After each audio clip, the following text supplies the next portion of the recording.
తెలుగు రాష్ట్రంలో కెమిస్ట్రీ చదువుకున్న ఒక 21 ఏళ్ల సాధారణ కుర్రాడు అమెరికా వంటి అతిపెద్ద కంట్రీకి ఎలా వెళ్ళాడు? అమ్మా నాన్న దీవెనలు తప్ప పెట్టుబడి పెట్టలేని ఒక వ్యవసాయ కుటుంబం నుంచి ఒక్కో మెట్టు ఎదుగుతూ ఎలా ఎదిగాడు?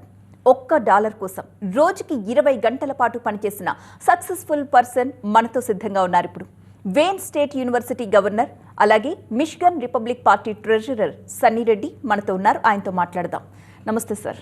నమస్తే అండి. ఫస్ట్ ఆఫ్ ఆల్ TV9 ప్రేక్షకులందరికీ నమస్కారం. సన్నీ రెడ్డి గారు, ఇంటర్వ్యూకి వచ్చే ముందు మీ గురించి రీసెర్చ్ చేస్తే తెలిసిన విషయం ఏంటంటే, ఇప్పుడు మీరు ఏ యూనివర్సిటీకి అయితే గవర్నర్గా ఉన్నారో అదే యూనివర్సిటీకి మీరు అందులోనే చదువుకుని ఆ యూనివర్సిటీలో గవర్నర్గా వర్క్ చేస్తున్నారు. నిజంగా చాలా గ్రేట్ అండి ఇది. ఈరోజు ఈ డిస్కషన్ పెట్టడానికి కారణం ఏంటంటే, మన భారతీయుల విద్యార్థుల పరిస్థితి అక్కడ ఏ విధంగా ఉంది అనేది వాస్తవ పరిస్థితి తెలుసుకోవడానికి. బిఫోర్ దట్ ఒక్కసారి మీ జర్నీ గురించి ఇంకాస్త డీటెయిల్డ్గా తెలుసుకోవాలని ఉంది. తప్పకుండా అండి. సో ఒక 30 సంవత్సరాల క్రితం నేను కూడా అమెరికాకి, ఇప్పుడు ఈరోజు స్టూడెంట్స్ విద్యార్థులు అందరూ వెళ్తున్నారు కదా, అదే విధంగా నేను కూడా అమెరికాకి వెళ్ళడం జరిగింది. మా బోత్ పేరెంట్స్ ఫార్మర్సు, ఫీల్డ్లో పనిచేసి కష్టపడి మమ్మల్ని చదివించారు. ఈరోజు కూడా ప్రతి ఒక్కరు మిడిల్ క్లాస్ ఫ్యామిలీ ఆ విధంగానే జరుగుతుంది. So my mother dream was ఏంటంటే, బయట వెళ్ళి సక్సెస్ కావాలి, ఏమైనా చెయ్యి, ఎక్కడైనా బాగు. She was encouraging. My hardest part was, వెళ్ళిన 2 సంవత్సరాలలో స్కూల్లో ఉన్నప్పుడే I lost my mother. That was the biggest hurdle for me. But at the same time నేను ఆమెకు ప్రామిస్ చేసిన, నేను I want to fulfil your dream. So I did. I wish she could have been here to see my success. So అక్కడ అదే యూనివర్సిటీలో 20-year-old కిడ్గా, అంటే ఒక ప్రొఫెసర్తో మాట్లాడాలంటేనే అంత ధైర్యం లేకపోయింది. ఎందుకంటే నేను తెలుగు మీడియం స్టూడెంట్. ఇక్కడ ప్రభుత్వ పాఠశాలలో చదివిపోయినా, నేను ప్రైవేట్ స్కూల్కి వెళ్ళలేదండి.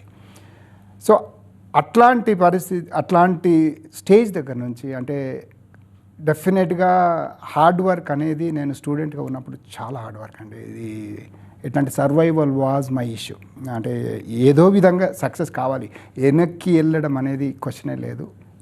ఏ పనైనా చేసి సక్సెస్ కావాలని. అది I'm glad that I was able to succeed. So అదే యూనివర్సిటీకి ఇప్పుడు వెళ్ళినప్పుడు అనిపిస్తుంది నాకు, ఎవ్రీ టైం గుర్తొస్తుంటుంది. క్యాంపస్లో వెళ్ళినప్పుడల్లా నేను ఈ విధంగా ఉండేవాడిని, ఇక్కడ పని చేసేవాడిని అని. అంటే ఈరోజు governor as a governor, everything మన దగ్గర నుంచి జరుగుతుంది యూనివర్సిటీలో. ఒక 26,000 మంది స్టూడెంట్స్ ఉంటారు యూనివర్సిటీలో. ఇది 8-year position. I got elected as a governor 8 years. 8 మంది ఉంటారు యూనివర్సిటీలో. ఈ 8 మంది మొత్తం యూనివర్సిటీలో ఏ పాలసీ కానీ, బడ్జెట్ కానీ, everything they side. It's a pride moment. And thanks to మన Indian community, they came together. యాక్చువల్గా ఎలక్షన్లో దే కేమ్ టుగెదర్. ఇది నాకు 24 లక్షల ఓట్లు వచ్చినాయండి. స్టేట్ వైడ్ ఎలక్షను 70,000 ఓట్ల మెజారిటీతో గెలిచాను నేను. Opponent was a union leader. I beat him. Super. అది 15 నెలలు స్టేట్లో ప్రతి కార్నర్ తిరిగానండి. నా కార్ పైన ఒక 60,000 మైల్స్ పెట్టాను నేను స్టేట్లో తిరగడం. అంటే Michigan is a pretty big state. South to north వెళ్ళడానికి 14 hours పడుతుంది డ్రైవ్ చేస్తే. ఓకే. అట్లాంటిది నేను 3 సార్లు తిరిగాను స్టేట్ మొత్తం 15 నెలల్లో. సో బై ద టైం ఎలక్షన్కి వెళ్ళే వరకు ప్రతి ఒక్కరూ నా ఫేస్ గుర్తయిపోయింది. నేమ్ చూడగానే ఓకే, నేను చూసినాను, ఈ అబ్బాయిని చూసాను, తను చూశాను, ఓటేయాలని చెప్పి. ఆ విధంగా మన కమ్యూనిటీ కూడా ప్రతి ఒక్కరూ వచ్చేసి నో మనోడు, మనం వేయాల్సిందే, మనం చేయాల్సిందే అని ప్రతి ఒక్కరూ కనీసం వెళ్ళి యార్డ్ సైన్లు వాళ్ళ యార్డ్లో పెట్టడం కానీ, వాళ్ళ సిటీ కార్నర్, మా కార్నర్లో కనపడట్లేదు, మాకు ఎక్కడ పికప్ చేసుకోమంటారు యార్డ్ సైన్, ఆ విధంగా కాల్స్ వచ్చాయి మన కమ్యూనిటీ నుంచి. పిల్లలు ట్రెడిషనల్గా, ఈ young generation for what ever the reason, వాళ్ళు, నేను రిపబ్లికన్గా రన్ చేశాను, డెమోక్రటిక్ వేలో పోతున్నారు వీళ్ళు పిల్లలు. అయినా కూడా పేరెంట్స్, అరే నువ్వు ఎవరికైనా ఓటేసుకో, అంకుల్ ఉన్నాడు ఈసారి, అంకుల్కి ఓటేయాల్సిందే అని. ఆ విధంగా ఫస్ట్ టైం ఓటర్స్ చాలామంది వేసిండ్రు. ట్రెడిషనల్గా 85% of the Indian community use to vote for Democrats. ఈసారి దాన్ని 59%కి తీసుకొచ్చాం. Further we are working on it, we are educating. నేను రన్ చేసిన రీజన్ ఒకటి చెప్పాలి. నేను రన్ చేసిన రీజన్ ఏంటంటే, అమెరికాలో రిజర్వేషన్స్ ఉన్నాయి కాలేజ్ అడ్మిషన్స్. అందరికి అర్థం కాదు అది. ఏంటంటే మన Indian origin kids are the most disadvantaged kids. ఎందుకంటే మన Indian community is the highly educated community. College అడ్మిషన్కి వచ్చేవరకు ఏం చేస్తున్నారు వీళ్ళంటే ఇండియా, చైనా, పాకిస్తాన్, బంగ్లాదేశ్ ఈ గ్రూప్ని ఏషియన్ కమ్యూనిటీ ఒక బకెట్ లాగా చేసేసి దాంట్లో వేసేసి మీరే కంపీట్ చేసుకోండి అన్నట్టు. వేరేజ్ ఇప్పుడు మనము ఆఫ్రికన్ అమెరికన్ కానీ, అంటే బ్లాక్స్ కానీ, అంటే మన మిడిల్ ఈస్టర్న్ కానీ, లేదంటే హిస్పానిక్ కమ్యూనిటీ కానీ, వాళ్ళు అసలు 30% వచ్చినా కూడా they can get in to the colleges, A college అయినా. మనోళ్ళకి 99% వచ్చినా కూడా కాలేజ్ అడ్మిషన్స్ రావట్లేదు. ఎందుకు అంటే ఈ అఫర్మేటివ్ యాక్షన్ అని, in the name of diversity ఉండాలి, మన అన్ని రేసులని ఈక్వల్ చేయాలని చెప్పి మనోళ్ళకి అవకాశాలు తగ్గిపోతున్నాయి. అది 2023లో 3 స్టూడెంట్స్ దే సూడ్ గవర్నమెంట్ సుప్రీంకోర్టులో. సుప్రీంకోర్టు డెసిషన్ వాళ్ళ ఫేవర్లో ఇచ్చింది. ఏంటంటే మెరిట్ బేస్డ్, మీరు కాలేజెస్కి క్లియర్గా చెప్పింది, మీరు merit based you cannot discriminate the students అని. అది జరిగిన తర్వాత కాలేజెస్ ఏం చేసినాయంటే బ్యాక్డోర్ పాలసీస్, అంటే ఏదో విధంగా మిక్స్ చేయడము, వాళ్ళ సుప్రీంకోర్టు ఫాలో అవుతున్నట్టే ఓపెన్గా పేపర్ మీద పెట్టేసి చేయడం స్టార్ట్ చేసినాయి అన్నట్టు. That's where I want to help our community, especially మన కమ్యూనిటీ డిసడ్వాంటేజ్ ఉంది కనుక I fight for that. And ఇంకా కూడా ఈరోజు కూడా ఇప్పుడు ప్రెసిడెంట్ ట్రంప్ రాగానే తను ఇమ్మీడియట్గా చేసిన ఫస్ట్ థింగ్ ఏంటంటే any admission should be merit based. అది మన వాళ్ళకి అడ్వాంటేజ్, 100% అడ్వాంటేజ్. అదే కాకుండా ఇప్పుడు గ్రీన్ కార్డులలో కూడా కోటా సిస్టమ్ ఉంది. మనకు ఇండియన్స్కి వచ్చే వరకు ఏంటంటే ద మోస్ట్ డిసడ్వాంటేజ్, ఎందుకంటే మనం ఎక్కువ మంది ఉంటాం గ్రీన్ కార్డ్కి అప్లై చేసేది.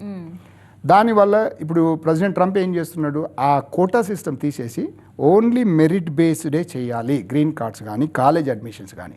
అది చేస్తే మనకి #1 కమ్యూనిటీ, మన Indian community is the #1 benefit అవుతుంది. అది చాలామందికి తెలియట్లేదు అది. సో అది సో ఆ బేసిస్ మీద రన్ చేశాను. I'm going to do it, there is no question about it. Rest assured that the next going forward, at least I want to start at the Wayne State University. ఈ admission పాలసీస్కి వచ్చే వరకు తప్పకుండా help చేయాలండి. నేను further చెప్తాను. ఇప్పుడు actual నేను వచ్చిన వన్ ఆఫ్ ద పర్పస్ ఏంటంటే వెయిన్ స్టేట్ నుంచి ఇక్కడికి రావడం కూడా, ఇప్పుడు ఈ మిడిల్ క్లాస్ ఫ్యామిలీస్ ఇంత కష్టపడి కిడ్స్ని పంపిస్తున్నారు. పాపం వాళ్ళకి డబ్బులు లేక ఏంటంటే బయట పని చేయడం స్టార్ట్ చేస్తున్నారు చాలామంది. అది ఇల్లీగల్ అది. సో నాకేంటంటే ఐ వాంట్ టు హెల్ప్. ఇప్పుడు నేను వెయిన్ స్టేట్ నుంచి ఇక్కడికి వచ్చి ఐఎమ్ ఎక్స్ప్లోరింగ్ ఒక ప్రాసెస్ ఏంటంటే, ఇక్కడ యూనివర్సిటీతో టైఅప్ చేసుకొని, ఏ యూనివర్సిటీతోనైనా ఇక్కడ ఒక 50% క్లాసెస్ ఇక్కడ తీసుకొని మిగతా 50% అక్కడ తీసుకుంటే వాళ్ళకి బర్డెన్ తగ్గిపోతుంది ట్యూషన్. సో వాళ్ళు ఏంది బయట పనిచేయాల్సిన అవసరం లేదు అప్పుడు. అది that's my plan and we're going to make it. Actually నేను యూనివర్సిటీని కలిసాను, యుఎస్ ఎంబసీలో కూడా నేను I want to make sure. ఇప్పుడు ఈ స్టూడెంట్స్ ఇంత గొడవలు జరుగుతున్నాయి కదా, నేను ఈ కౌన్సిలర్ జనరల్తో I had a meeting last week. నా క్వశ్చన్ ఏంటంటే I want to make sure that I requested them. ఇప్పుడు ఎవరైనా కూడా ఈ పొరపాటుని, ఇప్పుడు జరుగుతున్న ఈ వాట్స్ హ్యాపెనింగ్ ఈ అమెరికాలో జరుగుతున్నది, ఈ వీసా క్యాన్సిలేషన్స్ ఏమైనా ఉంటే, ఒకవేళ వాళ్ళు ఇండియాకు వచ్చి మళ్ళీ వెళ్ళాలనుకుంటే ప్రిఫరెన్స్ ఇవ్వాలి అనేది మాట్లాడాను నేను. సో దే అగ్రీడ్, అది they understand the problems, they agreed to do that. అదొకటి అడ్వాంటేజు.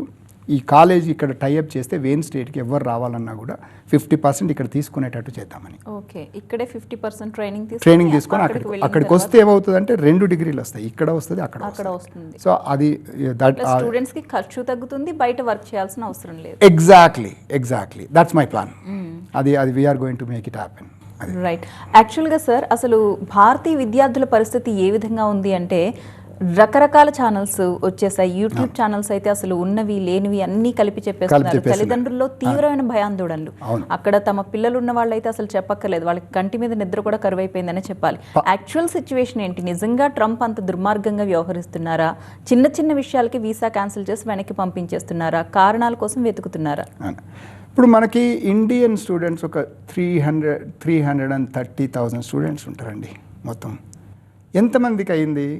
ఒక 10-15 కేసెస్, రేర్ కేసెస్ క్యాన్సిల్ అయినాయి. అది కూడా ఏంటంటే నాకు వస్తున్నాయండి, కాల్స్ వస్తున్నాయి నాకు. అంటే ఓవరాల్గా బయట నేను చూడడం ఏంటంటే 1200 వీసాస్ ఓవరాల్, ఇండియన్స్ కాదు, ఓవరాల్ మొత్తం టోటల్ 1200 వీసాలు క్యాన్సిల్ అయినాయని నేను కూడా చదివినాను ఇంతకుముందు ఎక్కడ న్యూస్ పేపర్లో. కానీ నాకు అట్లీస్ట్ ఒక 10-15 కాల్స్ వచ్చినాయి వాళ్ళ స్టూడెంట్స్కు ప్రాబ్లమ్స్ ఉన్నాయని. ప్రతి ప్రాబ్లం వెనకాల ఏదో ఒకటి, it's not just the traffic టికెటే కాదు, ఏదో ఒక వైలేషన్ ఉంది, serious violation I'm talking about. ఇప్పుడు సింపుల్ ఎగ్జాంపుల్ చెప్తాను చూడండి. నాకు రీసెంట్గా ఒకటి వచ్చింది. అబ్బాయికి is involved in theft. Okay. అట్లాంటి వాళ్ళు ఉండడం వల్ల ఏమవుతుందంటే జెన్యున్ పాపము ఇన్నోసెంట్ స్టూడెంట్స్కి ఎఫెక్ట్ అవుతుంది. అది ఐఎమ్ నాట్ షూర్. వాళ్ళ కిడ్స్కి ఏంటంటే they need to understand that వాళ్ళ తల్లిదండ్రులు పాపం ఎంత కష్టపడి అమెరికాకు పంపిస్తే మీరు ఆ రూల్స్ బ్రేక్ చేయడము, థెఫ్ట్ కేసులో ఇన్వాల్వ్ అనడం అని మన కమ్యూనిటీకే ఇన్సల్ట్. అది ఇట్స్ నాట్ రైట్. సో అది అట్లాంటి జరుగుతున్నది కొంత. ప్రాబబ్లీ వాట్ కొన్ని నేను ఐ డోంట్ డినై. వాళ్ళు ఇన్వాల్వ్ అయి ఉంటున్నారా లేక వాళ్ళు ఇలా ఇరికించబడుతున్నారా? నిజమే. లేదండి, ఉన్నది. Records don't lie.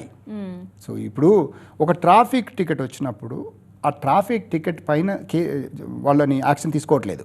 ఆ ట్రాఫిక్ టికెట్ అనేది ట్రిగ్గర్ చేస్తుంది ఫర్దర్ ఇన్వెస్టిగేషన్కి. ఆ ఇన్వెస్టిగేషన్లో ఏమైనా దొరికితే క్యాన్సిల్ చేస్తున్నారు వీసాలు. సో మనకేంటంటే ఇక్కడ ఫస్ట్ పాయింటే కనిపిస్తోంది.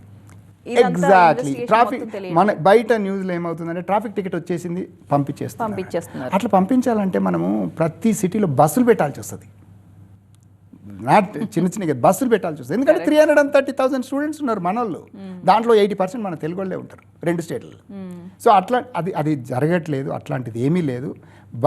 మీరు స్టూడెంట్స్కి మెసేజ్ ఏంటంటే మీరు ఎనీ టైం లీగల్గా మీ వీసా రూల్స్ ఫాలో అయినంత వరకు మీకు ఏ భయం అక్కర్లేదు. అమెరికా ఎప్పుడైనా కూడా ల్యాండ్ ఆఫ్ ఆపర్చునిటీగానే ఉంటుంది. నీకు లీడర్స్ వస్తుంటారు పోతుంటారు. Country will stay. And president Trump చేసేది షార్ట్ టర్మ్లో కొద్ది కష్టం అనిపించినా కూడా లాంగ్ టర్మ్లో మనందరికి కూడా బెనిఫిటే ఉంటుంది. అట్లాంటిది ఏం జరగదు. తర్వాత ఒకవేళ జరిగినా కూడా ప్రతి స్కూల్లో డిజిగ్నేటెడ్ ఆఫీసర్స్ ఉంటారు, డిఎస్ఓస్ ప్రతి స్కూల్లో. మై రికమెండేషన్ ఇస్ ఫస్ట్ అక్కడికి వెళ్ళండి, మాట్లాడండి. నేను లాస్ట్ టైం నా నంబర్ కూడా పెట్టాను. మీరు గూగుల్లో సన్నీ రెడ్డి అని సెర్చ్ చేస్తే you can go to my website. My contact number ఉంటుంది, ఈమెయిల్ ఉంటుంది. మీకు ఒకవేళ ఏమైనా అవసరం ఉంటే కాల్ చేయండి. ఏదైనా ఒపీనియన్ కావాలన్నా ఇస్తారు. ఒపీనియన్ కావాలన్నా ఇస్తాను. నేను చూసా వార్తల్లో చాలా మంది లీగల్ ఒపీనియన్ కోసం వెళుతున్నారు స్టూడెంట్స్. అయితే $250 ఇస్తే కానీ అపాయింట్మెంట్ ఇవ్వని సిచ్యువేషన్ ఉంది అక్కడ లాయర్స్ దగ్గర. అది అనకూడదు కానీ నేను విన్నాను. మన కమ్యూనిటీలోనే లాయర్లు కూడా ఏంటంటే దీన్ని బిజినెస్గా తీసుకుంటున్నారు. అది తప్పది. మీరు అంటే చాలామంది మంచోళ్ళు ఉన్నారు, 90% మంచోళ్ళు ఉంటారు మన కమ్యూనిటీలో కూడా. బట్ కొందరు చేస్తున్నారని తెలిసింది. దయచేసి హెల్ప్ చేయండి వీలైతే. పాపం స్టూడెంట్స్ అఫోర్డ్ చేయలేరు. అడ్వైజ్ ఇవ్వండి. లీగల్గా మీరు ఏమైనా ఫర్దర్ తీసుకెళ్ళాలంటే చార్జ్ చేయండి, కానీ అడ్వైజ్. లిటరల్గా వాళ్ళ ఫోన్ సంభాషణలు వింటుంటే ఏడుస్తూ బ్రతిమాలుతున్నారు. మా దగ్గర మనీ లేదు, ప్లీజ్ హెల్ప్ చేయండి ఎలా అయినా సరే అని బ్రతిమాలుతున్నా సరే $200 ఇవ్వండి, సరే $100 ఇవ్వండి అంటున్నారు తప్ప హెల్ప్ చేయడానికి ఎవరు సిద్ధంగా లేరు. అవును. అది నేను కూడా చూశానండి. అది నేను కూడా చూశాను, జరుగుతుంది అది. బట్ మనకు ఆర్గనైజేషన్స్ కూడా హెల్ప్ చేస్తున్నాయండి మన దగ్గర. ఇప్పుడు తెలుగు ఆర్గనైజేషన్స్ ఉన్నాయి, ఇప్పుడు ఆట, తానా, నాట చాలా ఉన్నాయి కదా. ఆర్గనైజేషన్స్ కూడా చాలా చేస్తున్నాయి. మీకు ఏ ఆర్గనైజేషన్ నన్ను అప్రోచ్ కండి. Organisations are there for you. ఒకవేళ నన్ను అప్రోచ్ కావాలన్నా చేయండి. I will be more than happy to help. అయితే ప్రస్తుతం ఇండియన్ స్టూడెంట్స్ అక్కడ ఉండడం ప్రమాదకరం అన్న సిచ్యువేషన్ వచ్చేసింది. కొంతమంది స్వచ్ఛందంగా బయటకు వచ్చేస్తుంటే ఇంకొంతమంది ఇలా కేసులు ఉండి వీసా క్యాన్సిల్ అయిపోయి బయటకు వస్తున్న సిచ్యువేషన్స్ ఉన్నాయి. ఇప్పుడు తల్లిదండ్రులకి మీరు చెప్పే మాట ఏంటి? అక్కడున్న వాళ్ళ పిల్లలు సురక్షితమే అని అనుకోవచ్చా? ఏం ప్రాబ్లం లేదు మీ పిల్లలకి. ఒకవేళ ప్రాబ్లం అయ్యి ఉంటే, ఒకవేళ ఇట్లాంటి వీసా క్యాన్సలేషన్ అయ్యి ఉంటే మాత్రం లీగల్గా ఇప్పుడు ఆర్గనైజేషన్స్ ఉన్నాయి, మన కమ్యూనిటీ ఉంది, అప్రోచ్ కమ్మనండి. ఒక్కటే విషయం ఏంటంటే ఇల్లీగల్గా ఏమైనా చేసి ఉంటే మనం ఏం చేయలేము. అది as long as law abiding students ఎవరు ఉన్నా కూడా help is on the way. ఎవరైనా హెల్ప్ చేస్తారు. నేను ఇంతకుముందు కూడా చెప్పాను, నాకు పేరు సన్నీ రెడ్డి. మీరు గూగుల్ చేస్తే నాది వస్తుంది. మీరు వెళ్ళి కాల్ చేయొచ్చు నాకు. యాజ్ లాంగ్ యాజ్ ఇప్పుడు స్టూడెంట్ వీసా అనేది it's a privilege, it's not a right.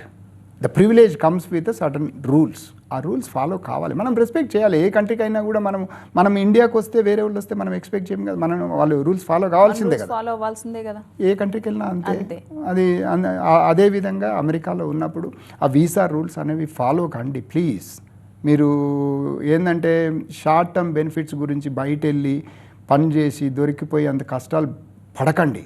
ఎందుకంటే మీరు లాంగ్ టర్మ్లో ఆలోచిస్తే మీరు ఇప్పుడు కష్టపడ్డా కూడా ఒకసారి గ్రాడ్యుయేట్ అయిపోయింది అనుకోండి, మీకు జాబ్ వస్తుంది. జాబులు కాస్త లేట్ అయినా కూడా ఎకానమీ కొద్ది స్లో ఉంది డెఫినెట్గా. ట్రస్ట్ మీ, మేము గ్రాడ్యుయేట్ అయినప్పుడు ఇంతకంటే వర్స్ట్ ఉండింది. జాబులు రాకపోవడం అనేది ఉండదు, వస్తుంది.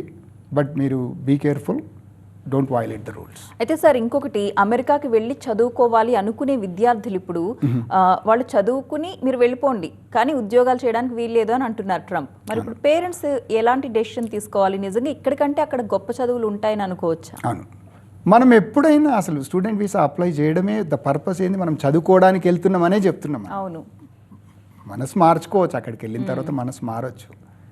నీకు ప్రతి ఒక్కరూ ఇప్పుడు అవకాశాలు అనేవి డెఫినెట్గా ఉంటవి. ట్రంప్ అట్లా వెళ్ళిపోవడం అనేది ఎప్పుడు చెప్పట్లేదు. లాస్ట్ ఇయర్ కూడా క్యాంపెయిన్లో మీరు ఎనీ క్యాంపెయిన్ చూడండి, క్యాంపెయిన్లో కూడా ఈ ఇల్లీగల్ ఇమిగ్రెంట్స్ని ఆపాలి, మనకి ఇమిగ్రెంట్స్ అనేది మెరిట్ బేస్డ్ ఇమిగ్రెంట్స్ కావాలనేదే చెప్తున్నాడు ట్రంప్ ఎప్పుడు కూడా. అవకాశాలు మెరిట్ బేస్డ్ ఇమిగ్రెంట్స్కి ఎప్పుడు ఉంటాయి. మీరు as long as you follow the rules, visa rules, ఏం ప్రాబ్లం ఉండదు. మీ కిడ్స్కి ఎలాంటి ప్రాబ్లం ఉండదు. వెరీ రేర్ కేసులలో జరుగుతున్నది. అట్లా ఏమన్నా జరిగినా కూడా లీగల్గా అన్ని స్ట్రేట్ ఫార్వర్డ్ ఉంటే మనం హెల్ప్ చేద్దాం కమ్యూనిటీ నుంచి. అక్కడ ఉన్న విద్యార్థులు ఇప్పుడు అటు చదువు ఇటు ఫైనాన్స్ రెండు మేనేజ్ చేసుకోవాలి అంటే మీరు ఇచ్చే సలహాలు ఏంటి? తప్పదు అసలు. యాక్చువల్గా మీరు ఇప్పుడున్న పరిస్థితుల్లో నాకు అర్థమైంది, నేను కూడా మిడిల్ క్లాస్ నుంచే వచ్చాను, కష్టం అవుతుంది. కాకపోతే మీరు ఆల్రెడీ ఉన్నారు కనుక ఏదో విధంగా మీ ఫ్రెండ్స్నో ఎవరినో హెల్ప్ తీసుకోండి, కానీ బయట పని చేయడం మాత్రం రిస్క్ తీసుకోకండి. క్యాంపస్లో మీకు ఆల్రెడీ ఉంటుంది అవకాశము, క్యాంపస్లో చేయండి, మీరు ఆ విధంగా చేయండి, కానీ బయట రిస్క్ తీసుకోవద్దు. That's my advice to you. ఇప్పుడున్న పరిస్థితుల్లో ఇండియన్ ఎంబసీ ఏమైనా ఇన్వాల్వ్ అవుతుందా అండి? అసలు ఇండియన్ ఎంబసీ ఎలాంటి బాధ్యతతో ఉందనుకోవచ్చు ఇప్పుడు? ఇండియన్ ఎంబసీ ఇప్పుడు మన ప్రైమ్ మినిస్టర్ మోడీకి ట్రంప్తో చాలా క్లోజ్ రిలేషన్షిప్ ఉందండి. అవును, డెఫినెట్గా. అంటే మనకు తెలియకపోవచ్చు కానీ లోపల చేస్తూనే ఉంటారు. సపోర్ట్ అనేది డెఫినెట్గా ఉంటుంది. ఇప్పుడు జరుగుతున్నాయి కూడా there is nothing against India, against కాదు. ఇప్పుడు లాస్ట్ 2 yearsలో 3 yearsలో ఏమి సంబంధం లేకుండా పాలస్తైన్ ఇష్యూని తీసుకొచ్చి కాలేజీలలో ధ్వంసం చేయడం, ఫర్నిచరు రూములు ధ్వంసం చేయడము, అట్లాంటివి ఎన్ని జరిగినాయి కాలేజీలలో. అట్లాంటి వాళ్ళని మెయిన్ తీసేస్తున్నాడు తను. ఇది ఇప్పుడు క్రాస్ ఫైర్లో మన స్టూడెంట్స్ కొందరు ఎఫెక్ట్ అయిన వాళ్ళు ప్రాబ్లీ క్రాస్ ఫైర్లో ఎఫెక్ట్ అయ్యి ఉంటారు. అది కంటిన్యూ కాదు, తప్పకుండా ఫిక్స్ అవుతుందండి. అక్కడ చదువుకోవాలనుకునే విద్యార్థులు ఇప్పుడు కాస్ట్ ఆఫ్ లివింగ్ కూడా పెరిగిపోతుంది కాబట్టి మన దగ్గర బ్యాంక్ అకౌంట్లో ఎంత డబ్బు ఉండాలి, ఎంత ఆస్తి ఉన్న వాళ్ళు అమెరికా వైపు చూడొచ్చు? అంటే కాలేజ్కి ట్యూషన్ డిఫరెంట్ ఉంటుంది, సిటీకి డిఫరెన్స్ ఉంటుంది. చిన్న ప్లేస్కి వెళ్ళిండనుకోండి కాస్ట్ ఆఫ్ లివింగ్ తక్కువ ఉంటుంది. ఇప్పుడు కొన్ని కాలేజెస్ ప్రైవేట్ కాలేజ్కి వెళ్ళిండనుకో ఫీజు ఎక్కువ ఉంటుంది. అట్లా అంటే ఒక స్టాండర్డ్గా ఇంత ఉంటుంది అని చెప్పలేము. మీరు చూసుకోవాలి ఏ కాలేజ్కి వెళ్తున్నారు, ఆ స్టేట్లో ఎంత ఉంటుంది అనేది చూసుకోవాలి. ఎందుకంటే ఒక ఫిక్స్డ్ కాస్ట్ అంటూ ఉండదు, ఎక్కువనే ఉంది. ఇప్పుడు అంటే ఆబ్వియస్లీ ఎవ్రీ కంట్రీలో ప్రతి ఒక్కటి రేట్లు పెరిగిపోయినాయి. అదేవిధంగా అమెరికాలో కూడా. బట్ స్టిల్ మీరు ఏ కంట్రీతో కంపేర్ చేసినా కూడా అమెరికాలో కాస్ట్ ఆఫ్ లివింగ్ తక్కువ అండి, ఇప్పుడు కూడా తక్కువనే. యాక్చువల్గా మీరు ఫుడ్ అనే ఇప్పుడు మనకి $10 పెడితే ఏమి రాదు. $10 అంటే నేను రెండు సార్లు లంచ్ డిన్నర్ చేయగలుగుతాను ఇప్పుడు కూడా, ఈరోజు కూడా అది ఉంది. సో కాస్ట్ అనేది ఉంటుంది depending on the place. But యావరేజ్గా ఇప్పుడు ట్యూషన్ 20,000 30,000 అవుతుండొచ్చు పర్ ఇయర్. వారు డెఫినెట్గా 60,000-70,000 అయితే అవుతుందండి ఏ కాలేజ్కి వెళ్ళినా కూడా. అండ్ వీసా ఇంటర్వ్యూస్ గురించి, అమెరికా వెళ్ళాలనుకునే స్టూడెంట్స్ ఇటీవల కాలంలో వీసా ఇంటర్వ్యూస్లో రిజెక్ట్ అయిపోయి 20 to 50 seconds మ్యాక్సిమం ఉంటుంది ఇంటర్వ్యూ, అంతే. అక్కడే వీసా పేపర్స్ చింపేసి యు ఆర్ రిజెక్టెడ్ అని చెప్పేస్తున్నారు. ఎందుకు ఇలా జరుగుతోంది? ఐ థింక్ ప్రాబబ్లీ వీళ్ళు వెళ్ళే ముందే. సో అమెరికాకి వెళ్ళాలంటే 2 reasons వాళ్ళు చూసేది ఏదైనా కూడా, నీ దగ్గర డబ్బులు ఉన్నాయా. ఎందుకంటే మనం అమెరికా వెళ్ళి గవర్నమెంట్ మీద డిపెండ్ కాకూడదు, సో ఎనఫ్ మనీ. రెండోది ఏంటంటే నీకు ఫ్యామిలీ టైస్, నువ్వు వస్తావా రావా. ఎందుకంటే మనం స్టూడెంట్కి అప్లై చేసినప్పుడు నేను చదువుకొని మళ్ళీ రిటర్న్ వస్తా అని చెప్తున్నాం మనం. మాకు ఇటు జాబ్ ఉంది, నా ఫ్యామిలీ ఉంది, మా బ్రదర్స్ ఇక్కడ ఏదో మనం ఫ్యామిలీ స్ట్రాంగ్ టైస్ చూపించాలి. ఫ్యామిలీ ఇక్కడ ఉన్నది, నేను ఐ విల్ కమ్ బ్యాక్. నీకు maybe job letter, offer letter help చేస్తుంది. నాకు ఇప్పుడు ఏదైనా కంపెనీ లెటర్ ఇచ్చింది అనుకోండి, మీరు వచ్చిన తర్వాత నీకు ఇక్కడ జాబ్ ఉంటుంది, మేము ఇస్తున్నాం జాబ్, అది హెల్ప్ చేస్తుంది. తర్వాత లాట్ ఆఫ్ టైమ్స్ ఏమవుతుందంటే ఫ్యామిలీ టైస్ ఉన్న మీ రిలేటివ్స్ ఎవరైనా అమెరికాలో ఉన్నారనుకో, ఆలోచిస్తారు ఓకే ఈయన వాట ఆ రిలేటివ్స్ హెల్ప్ చేసి వీడు అక్కడే ఉండిపోవచ్చు. వాళ్ళ గోల్ ఏంటంటే నీ ఉద్దేశం ఏందనేది psychology basically they want to read your mind.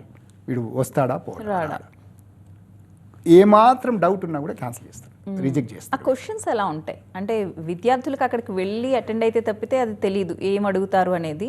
Questions కంటే పేపర్ మీద ఉంటుందండి. మనము పేపర్ వర్క్ సబ్మిట్ చేసినప్పుడు they go through the paper work. Okay, రెండు చెప్పాను కదా, ఫండ్స్ ఉన్నాయా లేవా, okay okay genuine funds. Lot of times ఈ ఫండ్స్ ఉన్నాయి అంటే వాళ్ళు బ్యాంక్ స్టేట్మెంట్ చూస్తారు, ఎప్పుడు వేసిండ్రు ఈ మనీ, ఎవరితోనైనా తీసుకొని వేసిండ్రా, ఈ మధ్యన వేసిండ్రా, లేదంటే చాలా రోజుల నుంచి ఉన్నాయా. అంటే the longer they have the money in the account it's better. ఎందుకంటే they want make sure that ఎవరి దగ్గర అడుక్కొని పెట్టేసిండి ఈ టైంకి. అంటే జనరల్ గా స్టూడెంట్స్ అకౌంట్స్ లో అంత అమౌంట్ ఉండదు కదా, పేరెంట్స్ అకౌంట్స్ నుంచి. పేరెంట్స్ అకౌంట్ ఇప్పుడు నేను సపోర్ట్ చేస్తున్నాను, నేను యాజ్ ఏ పేరెంట్గా నేను నా కిడ్ని సపోర్ట్ చేస్తున్నాను అంటే నా బ్యాంక్ అకౌంట్లో మనీ ఉంది, నాకు ఐ హ్యావ్ ఎనఫ్ క్యాష్, నేను ఐఎమ్ సపోర్టింగ్ అనేది చూపించాలి. Okay, parents account. ఓకే. తర్వాత రెండోది ఏంటంటే ఫ్యామిలీ టైస్, వెరీ స్ట్రాంగ్ ఫ్యామిలీ టైస్ చూపించండి. అమెరికాలో నాకు ఇండియాలో ఉన్నారు, నేను ఇక్కడికే వస్తున్నాను నేను చదువుకొని, మీరు దట్స్ వాట్. అంటే ఇప్పుడు ఆబ్వియస్లీ అదే ఉద్దేశమేనే అనుకుంటున్నాను నేను. మీ ఉద్దేశం చదువుకోవడానికి వెళ్తున్నారు, మళ్ళీ వస్తారు అనేది అనుకుంటున్నాను నేను. ఆ ఉద్దేశము అది మీరు స్ట్రాంగ్గా చూపించాలి. మీరు ఎంత స్ట్రాంగ్గా చూస్తే అంత బెటర్ నీకు. సో అది రెండు మెయిన్ చూసేది ఆ రెండే అండి, ఈ రెండే. మీ కోర్సు ఎట్లాంటి కాలేజ్కి వెళ్తున్నారు. కొన్నిసార్లు కాలేజెస్ రెప్యూటెడ్ యూనివర్సిటీస్ లేవనుకో, దే రిజెక్ట్. రెప్యూటెడ్ ఇప్పుడు మా university is a 150 years old university, public university, very reputed, problem ఉండదు. నేను కనుక్కున్నాను యాక్చువల్గా వెయిన్ స్టేట్కి 85% సక్సెస్ రేట్ ఉంది. ఆ 15 కూడా ఎందుకు రావట్లేదో నేను I'm looking in to it, but 85% success rate ఉన్నది. సో అట్లా స్కూల్ని బట్టి కూడా వాళ్ళు డిసైడ్ చేయొచ్చు ఇవ్వాలా వద్దా అనేది. Enough money, family ties is going to come back, and also what kind of a school, what kind of a course. అంటే నువ్వు వెళ్ళేసి అక్కడికి వెళ్తున్నావు, కోర్స్ చేస్తున్నావు, అది ఇక్కడికి వచ్చిన తర్వాత డిమాండ్ ఉంటుందా లేదా, నువ్వు అబద్ధాలు ఆడుతున్నావా లేదా, డి మేకప్ ద స్టోరీ, అట్లాంటివి కూడా చూస్తారు. అవి జనరల్గా బై ద టైం ఆ ఇంటర్వ్యూకి వచ్చే వరకు వాళ్ళు ఆల్రెడీ ప్రిపేర్ అయ్యి ఉంటారు. నీకు వాళ్ళు already probably some time they might have made up their mind also. ఇప్పుడు మీరు అన్నారు కదా క్వశ్చన్ అడగకుండానే ఒకటే క్వశ్చన్ అడిగి ఇచ్చేస్తున్నారు, రిజెక్ట్ అని చెప్తున్నారు. They must have gone through the paperwork. ఎందుకంటే ముందే ఇస్తాం కదా మన పేపర్ వర్క్. అది సో పేపర్ వర్క్ కరెక్ట్ పెట్టుకోండి. Make sure you have enough funds, show them strong family ties, you are going to come back. వీలైతే job offer letter అట్లాంటివి పెట్టండి, హెల్ప్ అవుతుంది.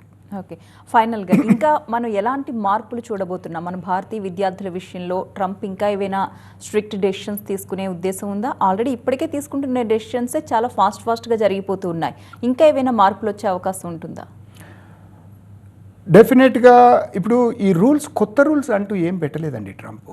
పాత ఉన్న రూల్స్ని ఇంప్లిమెంట్ చేస్తున్నారు. ఇప్పటి వరకు రూల్స్ ఉన్నాయి, రూల్స్ ఎప్పుడు ఉన్నాయి, ఇవి ఇంప్లిమెంట్ చేయలేదు, ఇప్పుడు ఇంప్లిమెంట్ చేస్తున్నాడు. ఇంతకంటే సీరియస్గా ఏం రాదు, they already implementing the rules. మీకు నేను ఇంతకుముందు చెప్పినట్టు ఇంతకుముందు ఎందుకని అంత లైటర్ వింగ్లో తీసుకున్నారు, ఇప్పుడు అంత స్ట్రిక్ట్గా ఫోకస్ ఎందుకు అంటే మెయిన్ థింగ్ మనకు సంబంధించింది కాదు ఇది. లాస్ట్ 2 yearsలో ఈ కాలేజ్ క్యాంపస్లు మరీ ఎక్స్ట్రీమ్ తయారైనాయండి.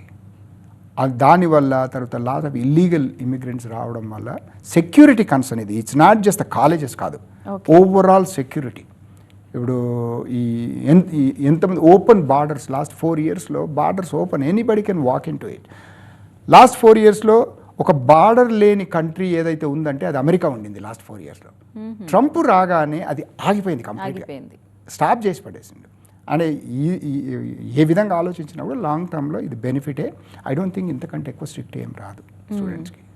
ఇప్పుడు కూడా ఉన్న రూల్స్ని ఇంప్లిమెంట్ చేస్తున్నారు, కొత్త రూల్స్ ఏం చేయట్లేదు. ఫైనల్గా ఇక్కడ తల్లిదండ్రులకి మీరిచ్చే భరోసా ఏంటి? భయపడొద్దు. మీ పిల్లలకు చెప్పండి, ఈ రూల్స్ పాటించమని చెప్పండి. దయచేసి బయట జాబులు చెయ్యకండి. నేను అది మీరు ఎందుకంటే మనం పంపించేప్పుడే చెప్తున్నాము, మనం డబ్బులు ఉన్నాయని చెప్తున్నాము. అది మనం ఆలోచించుకోవాలి అది. కానీ చెప్పండి మీ పిల్లలకి, దయచేసి రూల్స్ పాటించమని చెప్పండి. ఏమి కాదు, ఒకవేళ ఏమైనా జరిగినా కూడా మీ పిల్లలు రూల్స్ పాటించి అయినా కూడా ఏమైనా జరిగిందంటే, ఇప్పుడు న్యూస్లో మీరు చూస్తున్నంత అది నిజం కాదు, ఏమీ కాదు. మేము ఉన్నాము, కమ్యూనిటీ ఉంది, community will stand with students. మీరు మా భరోసా ఉంది కమ్యూనిటీ, యాజ్ ఎ కమ్యూనిటీగా, ఏం కాదు. కానీ మీ కిడ్స్కి చెప్పండి. ఎందుకంటే అమెరికాలో ఒక్కసారి ఏదైనా వయలేషన్, ఏదైనా మీ రికార్డులకు వెళ్ళిపోయింది అనుకో, ఇప్పుడే కాదు రేపు పొద్దున గ్రీన్ కార్డ్ అప్లై చేసినప్పుడు కూడా ప్రాబ్లం అవుతుంది.